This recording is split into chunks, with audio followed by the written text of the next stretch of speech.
ओवैसी की तरह एक और नेता उमर अब्दुल्ला, उन्होंने भी जो कुछ कहा वो भारत को मजबूत करने वाला था। जम्मू कश्मीर के मुख्यमंत्री उमर अब्दुल्ला कश्मीर को लेकर ऐसी आवाज उठाई जो इस्लामाबाद तक को दहलाने वाली थी। जिस संयम, जिस ताकत, जिस संवेदनशीलता से उन्होंने बात रखी, यकीन मानिए इससे भारत को मजबूती मिली।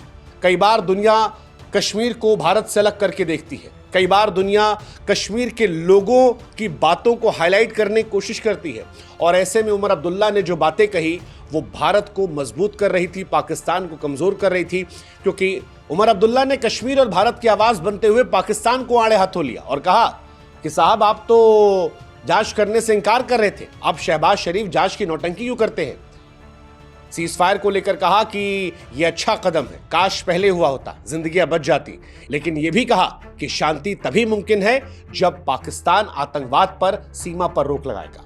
कश्मीरियों की फिक्र करते हुए कहा कि कश्मीरियों की जान की हमें परवाह है और पाकिस्तान उसको लेना चाहता है। सबसे बड़ी बात जो उमर अब्दुल्ला ने कही वो थी अमेरिकी राष्ट्रपति डोनाल्ड ट्रंप के बयान को लेकर। आपको याद होगा, डोनाल्ड ट्रंप ने कहा था कि कश्मीर के मसले पर फिर से बात की जाएगी। उमर अब्दुल्ला ने साफ लफ्जों में कह दिया कि कश्मीर भारत का आंतरिक मामला है, इसे कोई बाहरी ताकत मुद्दा नहीं बना सकती। उनकी ये बात कश्मीर को भारत का भिन्न हिस्सा होने का गर्व दिखाती है और दुनिया को यह संदेश देती है कि कश्मीर भारत का है। उनकी ये बात दुनिया को एहसास कराती है कश्मीर भारत का है। उमर आगे बढ़कर कहते हैं कि कश्मीर के लोग शांति चाहते हैं, वो नहीं चाहते कि उनके बच्चे डर में जिए। उनकी बातें कश्मीरियों के दर्द को देश तक पहुंचा रही थी। उमर की आवाज ने न सिर्फ पाकिस्तान को जवाब दिया बल्कि कश्मीरियों को भी यह भरोसा दिया कि वो अकेले नहीं है। उनकी शांति की अपील, जवाबदेही की मांग ने आज पूरे देश का दिल जीत लिया है। उमर अब्दुल्ला ने जो कहा वो कश्मीर और कश्मीरियत से आई वो आवाज थी जिसे पूरा देश आज महसूस कर रहा है।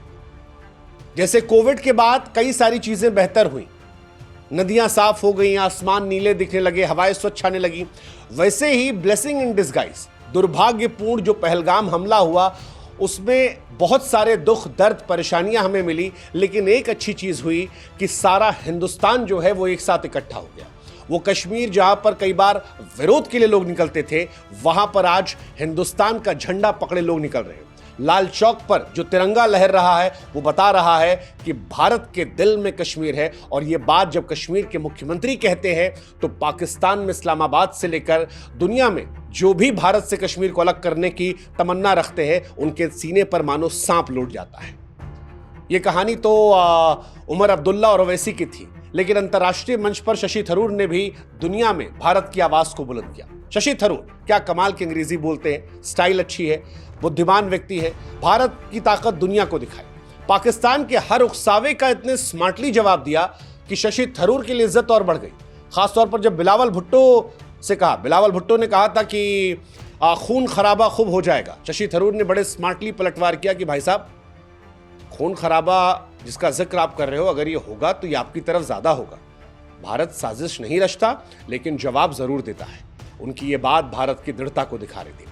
सैन्य कदमों को लेकर क्या तारीफ की। बार बार जब टीवी के एंकर भारत में भी शशि थरूर को पोक कर रहे थे और वो सुनना चाहते थे कि मोदी सरकार के खिलाफ शशि थरूर कुछ कह दे, शशि थरूर ने कहा कि 2016 में हमने पाकिस्तान को सबक सिखाया था, 2019 में कस के समझाया था, और इस बार जो किया है वो पाकिस्तान की नस्लों को याद रहेगा। ये जरूरी था उनके लिए। थरूर ने पाकिस्तान में आतंकी ठिकानों पर भारत के हमले को चतुर, सटीक और संयमित बताया। कहा, मैं हमेशा से कहता आया हूं कि हमें कड़ा जवाब देना चाहिए लेकिन जंग से बचना चाहिए। उनकी ये सोच भारत की रणनीति को और ज्यादा मजबूत कर रही थी। उनके कॉलम में करगिल युद्ध से लेकर 2025 तक भारत की आतंकवाद के खिलाफ लड़ाई को बयां किया गया। बताया कि भारत वो देश है जो ताकत और संयम का बैलेंस रखता है, और उनकी इन बातों ने भारत के कद को बड़ा मजबूत कर दिया। इन सब के साथ थरूर ने सेना को लेकर भी एकजुटता दिखाई। कहा, हमारे जवान हमारा गुरूर है और हम उनके पीछे खड़े हैं, वो जो भी कदम लेंगे हम उनके साथ हैं। थरूर ने दुनिया को बताया कि भारत आक्रामक नहीं, जिम्मेदार है। उनकी बातों ने पाकिस्तान के फेक न्यूज को ध्वस्त किया और भारत की एक मजबूत, शांति प्रिय देश की छवि दुनिया के सामने पेश की। थरूर की चतुराई ने, थरूर की बातों ने वैश्विक मंच पर भारत को एक नई ऊंचाई दी, और आज भारत का गर्व जो है वो और ज्यादा बढ़ा है इनकी वजह से। इसलिए आज इन तीनों नेताओं को हम सलाम करते हैं। हालांकि इन तीनों नेताओं को जब हम जिक्र कर रहे हैं तो हमें इतिहास में अटल बिहारी वाजपेयी साहब भी याद आते हैं।